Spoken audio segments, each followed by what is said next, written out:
This is the local and national news from Fabulous 103 FM, and it would be fabulous if you subscribed. It's easy. Click the subscribe button, and at the same time, click the like button too. As parliamentary seats are allocated to provinces ahead of the next election, it's become clear that regions like Chonburi, where a high number of Thai residents are registered elsewhere and not in the province, will not reap the benefit of extra MPs based on population. The capital area, though, will be represented by 33 MPs, whereas some regions lose in representative numbers. Today is a Buddhist holiday in Thailand and a national holiday for all Thais, with the reminder that alcohol sales were banned from midnight this morning through till midnight tonight. Non-Thais are recommended to liaise with their Thai friends, learn more and perhaps visit the temples, where all will be celebrating the event. A government committee ruling on prostitution here has agreed that plans should be put into place to make it legal for persons over the age of 20, with public debates planned for 5 regions before the plans become formalised. Those underage or those who hire those underage will still face stiff penalties. With all the paperwork stored from interviews, cases and inquiries, and Thailand infamous for its massive documentation for anything, it may be that a lot of criminal records of old have been lost forever. This is a building in the capital at a police station used to store paperwork, burnt out on Saturday morning.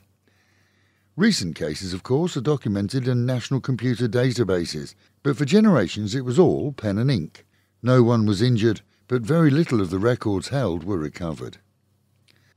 Prime Minister General Prayuth is the third to hold office in a succession of Prime Ministers who've all appeared in the media with their arms in a sling. Kun Apasit and Kun Yingluck both displayed similar injuries at different times, and this time the current Prime Minister was snapped in the press with a sling supporting his arm, after what was described as a minor operation on his hand. It's unlikely that details of the cause of death of the young Thai football student who passed away in the UK will be revealed anytime soon. Nong Dom's ashes arrived in Thailand at the weekend for the family to process and hold services, but all are tight-lipped as to the probable cause of death. With a UK coroner's report not available until at least July, he was found in his dormitory in the UK at a soccer academy and was, of course, one of the teenagers rescued from a cave in Chiang Mai, which made global headlines. The weekend saw the start of funeral rites for 3 explosive experts who were killed in a roadside bombing in the deep south of Thailand on Friday. No word on the injuries to 3 others. 8 Thai banks have now set up hotlines for customers who believe that they've been defrauded, whether online or through phone apps. With the growing concern over other apps taking control of telephone banking, each bank will also implement controls to reduce possible loss. And anyone believing that they've been robbed should contact their local branch for details. And summer is officially here in Thailand.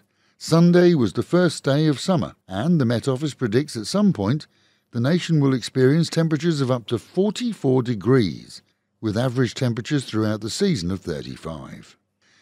Meanwhile at home, and as the city saw an interesting swing in business due to the music festival, hotels didn't report high occupancy, and many events were cancelled at venues due to high traffic and the lack of parking.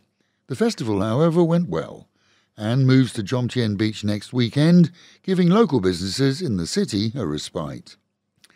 There's still time to register for or sponsor a float in the St Patrick's Day parade, which we're told is just 11 days away, and plans to begin at Alcazar parking area, travel to Beach Road and end up at the school in the South Pattaya intersection. A fabulous return of the annual event, always enjoyed by good crowds, and organisers are hoping for a record number of floats this year.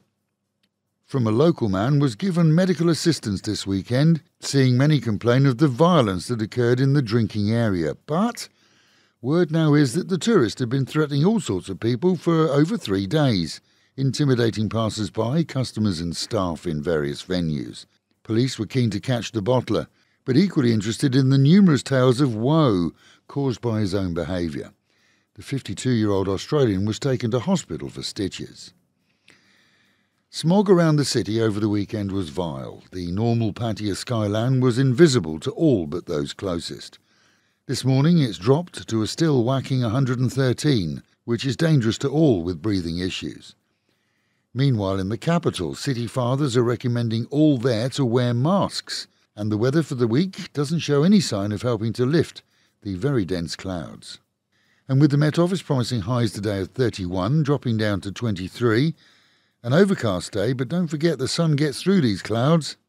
Local and national news today from Fabulous 103 FM and Fabulous Pattaya Media Group.